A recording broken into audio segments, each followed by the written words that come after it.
Hello and welcome to mycadsite.com, and this video tutorial is going to show you how to do some basic dimensioning in AutoCAD. And what I'm going to do is just walk through the various different types of dimensions there are: linear, angular, radial, diameter, etc., etc.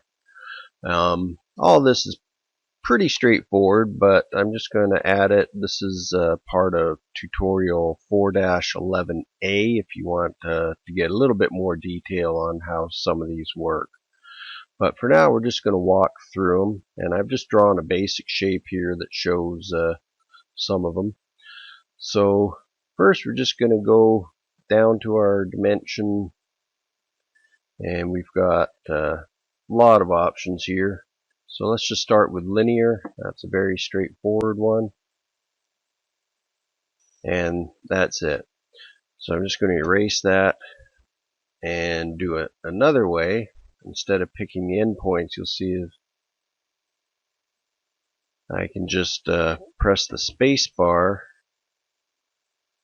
and then pick the object.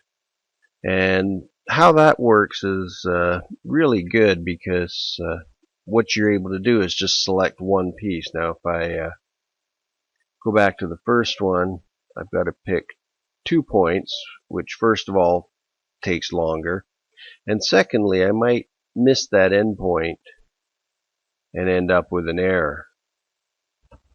So just to show that again, I'll just go to linear, press the space bar, select my object, and place it, and I'm good to go. Now a similar one is your align dimension, and you can use that also on horizontal or vertical objects, but generally you're going to use it on objects that are not parallel and perpendicular or square to your UCS, and so that gives you a full length right there. And depending on how you're building this, you may need these dimensions instead.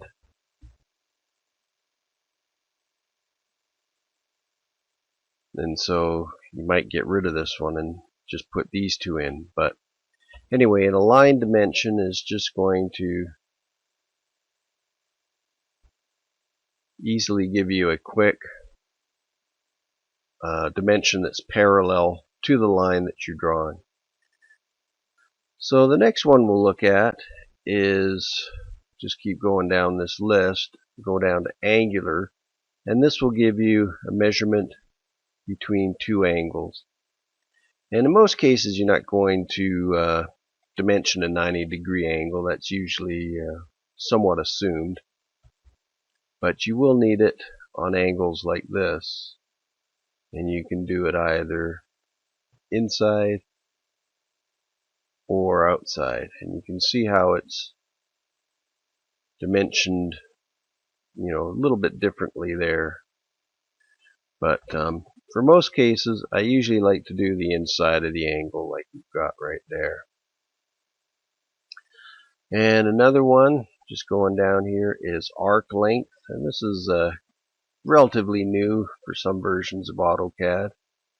And you'll see what it'll do is dimension this length of this arc. Even though it's part of a polyline, it's still giving me an overall dimension right there. And you can see it gives me the symbol as well, so that's pretty handy to have. And a very similar one to that would be the radius. And so that gives me the radius and the arc length. Pretty straightforward. You just pick an arc and place it. And similar to that is the diameter. And you can see I'm just going to make it on the same line there. So you've got 3 different symbols right here. You've got arc length shown by this arc. You've got the R indicating the radius, and the diameter symbol for diameter, so that you always know exactly what it's representing. As a rule, anything like a circle signifying a hole is generally going to be dimensioned with the diameter. Arcs and filleted corners are going to be done with the radius. And each one puts in a center mark as well. Now if I just draw a circle over here, you can see how putting in a radius will still work, but then really you're just going to have to do the math and double it to get the diameter. Another thing we can do is just put in the center mark itself.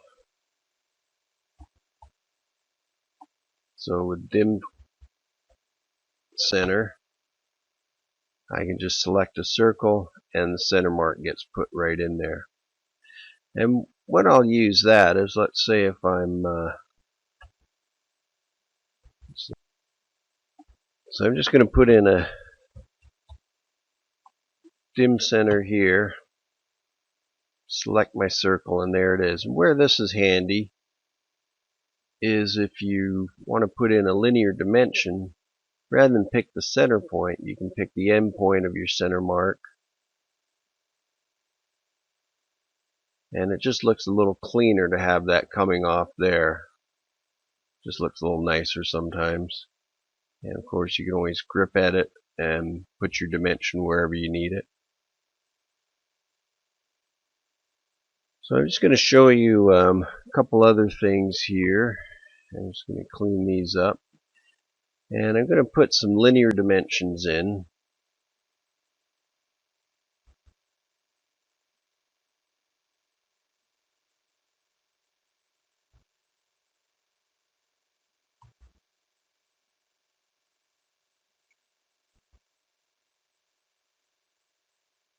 And as you can see, I've just randomly placed them there.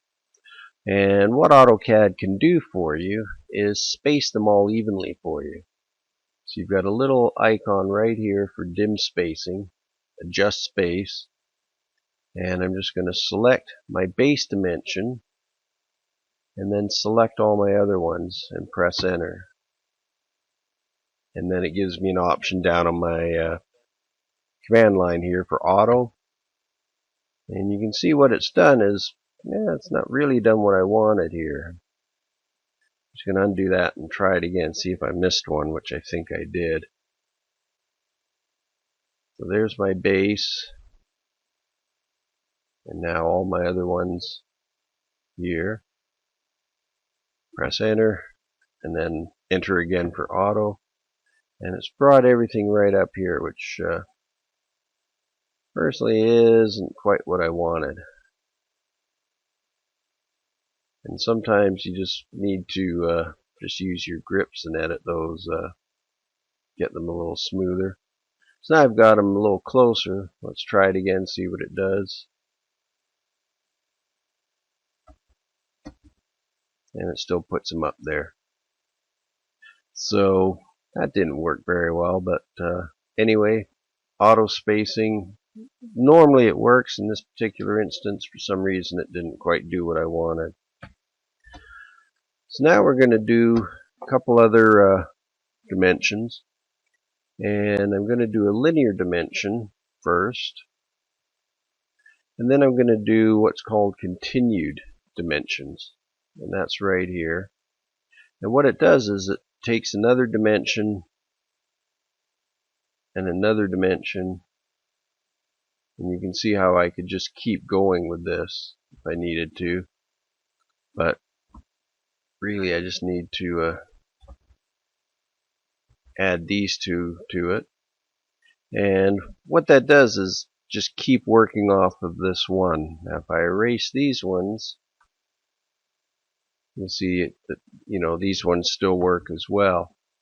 But something you need to keep in mind is the direction you're going to do your continual dimensions from. Now if I go right to left and try the same thing again, you'll see what it's doing is starting from the second place I picked. And a very similar one to that is baseline dimensions. I'm just going to start with another linear dimension.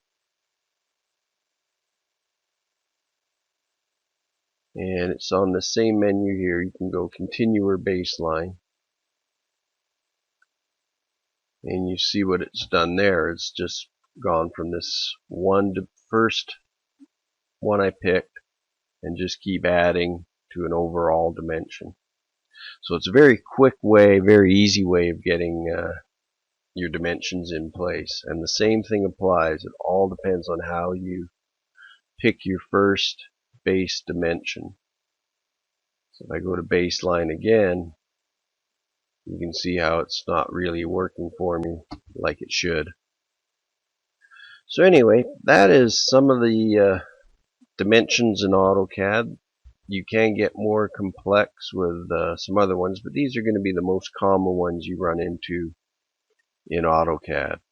And go check out tutorial 4-11A, and I'll explain each one of them in detail as well as what I've shown here in the video.